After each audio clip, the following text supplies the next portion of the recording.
That title, Abike Dabiri, Remi Tinubu, and Yoruba Bigots, shut the blank up. That kind of took you by surprise, didn't it? It was very hard. And probably you were shocked, weren't you? I don't know why you were shocked. That was mild. I actually meant to say, shut the fuck up. But I didn't want to put that on the title. But I'm glad I said it here. I want you to be shocked. That title was mild. But I had to be politically correct. Because what I would have liked to say would have been more shocking. And I'll tell you why. I bear no grudge against Remi Tinubu. I definitely bear grudges against Abike Dabiri. She's a very ignorant idiot. But I understand why she's a minister. Because she works for the most ignorant person that has ever sat in Asher Rock, Bola Ahmed Tinubu, the drug dealer, the election rigger, the land grabber, the Lagos resources embezzler. Should I go on? And then the Yoruba bigots that follow him. Not Yoruba people. There's a method to my madness. I'm an Igbo person. I should have been donning an Igbo type of hat. I intentionally put on the Yoruba traditional hat out of reverence to the millions, tens of millions of open-minded Yoruba progressives. I know my title hits on a broad basis, but I'm definitely not talking about progressive Yorubas and open-minded Yorubas.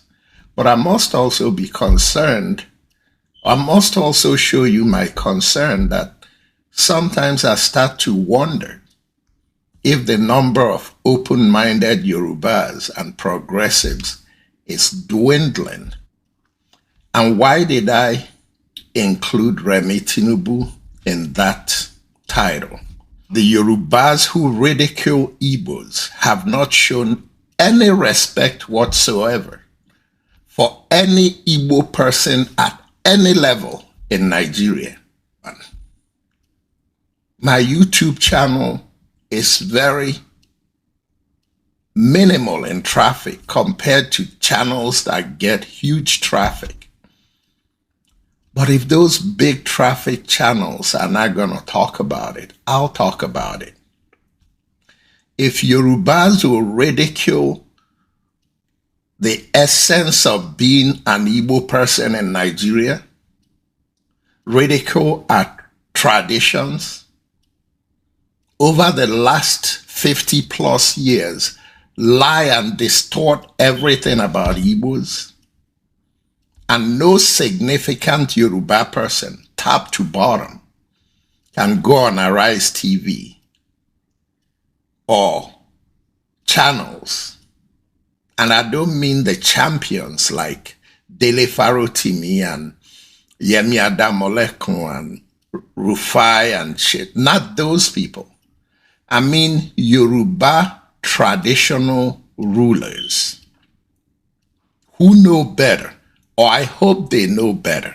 If none of them can come out and call these bigots to order, you have no business cringing and wondering why I'll have the title that I have for this show. There's a girl in Canada called Amaka who made a statement I'd like to dissociate myself from, saying that she'll like to throw some things into foods and stuff that Yorubas and Bini people consume so that she could wipe them out. That's violent. But the reality is that when there is a cause, there is an effect. What Amaka said from Canada is nothing but the effect of causes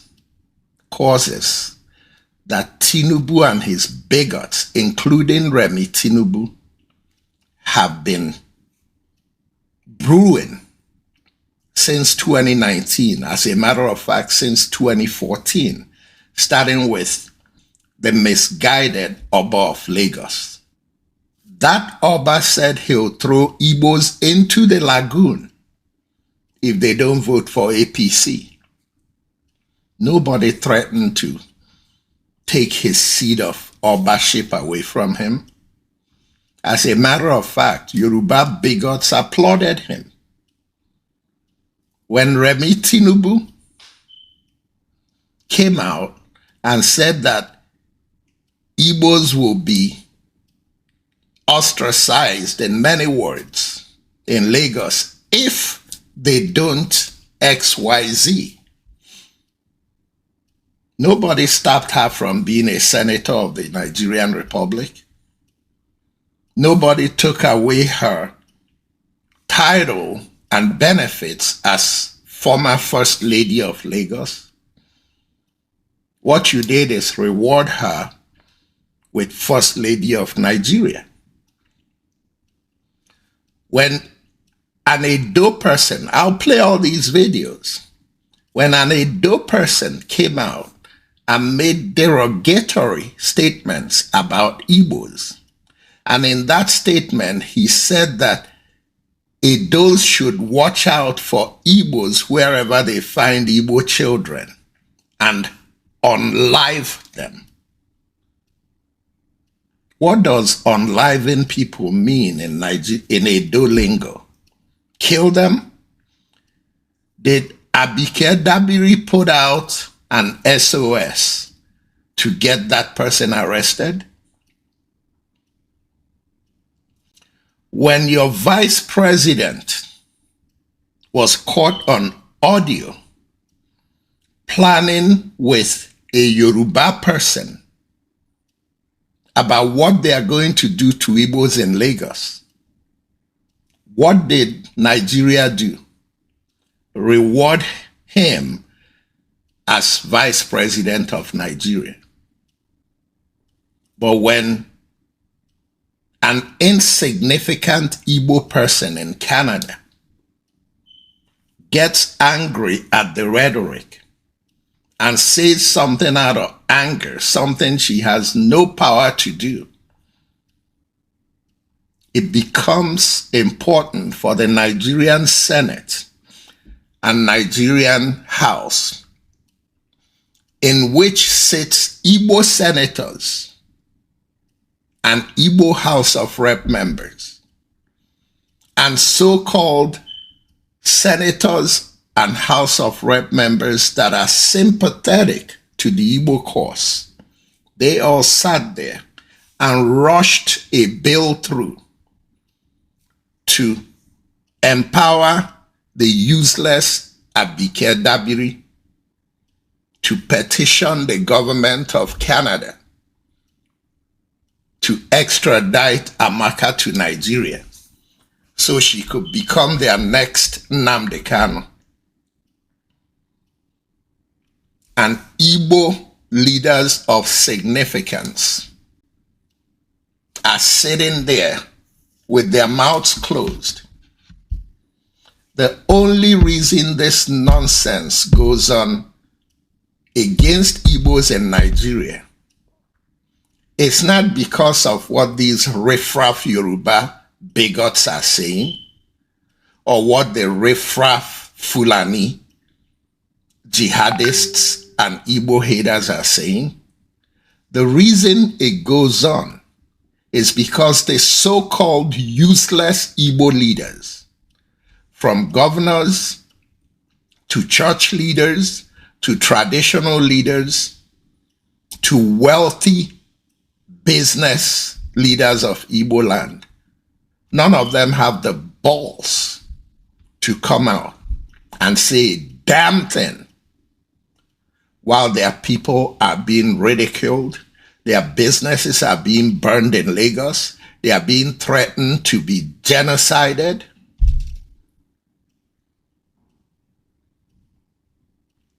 Enough is enough. I end on enough is enough because I want to introduce you to a Yoruba lady, Yemi Adamolekun. And why do I want to do that? Because everything I say leads people to think Fred hates Yoruba people. I hate Yoruba bigots. I love Yoruba progressives and open-minded progressives. And too often I talk about Dele Farotimi and Rufai and Shehu and people like that who we see all the time. But a lot of people don't know about this piece of jewel that Nigeria has that happens to be a Yoruba person in the person of Yemi Adamolekun and the positions she has steadfastly taken on fairness, justice, and positions against bigotry in Nigeria. Ladies and gentlemen, I introduce you to Yemi Adamolekun.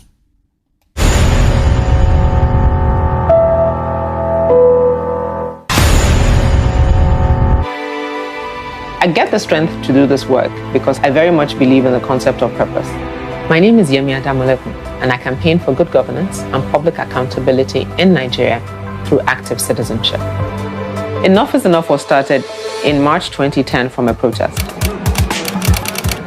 But after the protest, we decided to turn the energy into an organization that then focused on elections.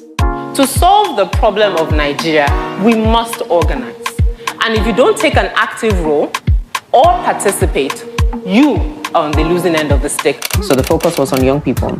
So the idea was to get them engaged and turn their anger, rather than on the streets, into how they vote and the choices that they make. The body language of Mr. President and his administration in the weeks leading up to the protest spoke loudly because it affirmed that they really don't care. I mean, he was more preoccupied with meeting with stakeholders to stop the protest than engaging to interrogate the demands of the protesters. The vice president labeled protest organizers bandits and idiots. The secretary to the government of the federation, with disdain at a press conference, described the protest as useless. The Senate president, might I add, who is second in line to the presidency, said protests can continue as long as they, meaning him, other government officials, and their associates continue eating. And eating in Nigerian parlance is not just eating food, it also means just participating in what I call corrupt practices. The Minister of State for Police Affairs joined anti-protest protesters. And of course, there was no problem with those ones. Nigeria police fired tear gas and used live ammunition against unarmed protesters, murdering citizens. I proposed a solution then 9 years ago, and I tabled it today. Stop electing idiots. So I say it again, stop electing idiots. How do we do this? I was watching footage of the Democratic National Convention yesterday, and Obama in his speech said, our job is to convince people that democracy can actually deliver. We need to crack that code in Nigeria.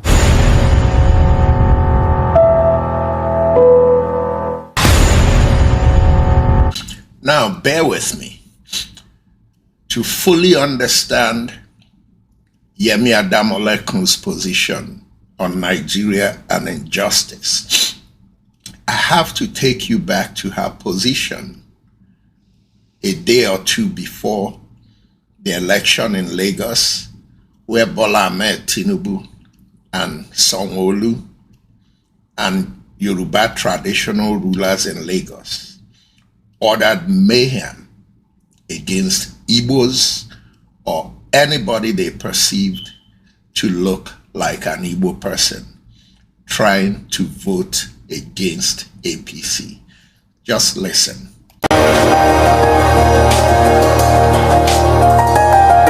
This day newspapers yesterday highlighted concerns over alleged moves by governors to rig the elections by all means possible, including resorting to extrajudicial means to compromise the process. These day findings also reveal that one of the means through which the governors intend to rig the exercise is by working with the resident electoral commissioners, RECs, in their respective states, and also the use of thugs to help them disrupt the process to garner more votes. Joining us on the show to discuss security ahead of Saturday's election is Remi Adamolekun, the Executive Director of Enough is Enough Nigeria. Welcome to the morning show. The chairman of the Lagos State Parks Management Committee, Musiliu Akinsanya, popularly known as MC Oluomo, was reported as saying Mama Chukwudi should stay at home if Mama Chukwudi wants to vote for any other party apart from APC. Otherwise, well, he left that hanging. Now, please, what do you have in terms of message for all these security agencies in the face of what looks like real threat to peace tomorrow? Your point about MC Oluomo, I think what's critical about MC Oluomo, not only his antecedents as a head of the NURTW in Lagos and things that he's been alleged to have done, but also the fact that at this particular moment, he's a staff of Lagos State government. Again, another opportunity for the Lagos State government to speak very clearly. His statements on the video was not only stay home if you're not voting APC, he also said in Yoruba,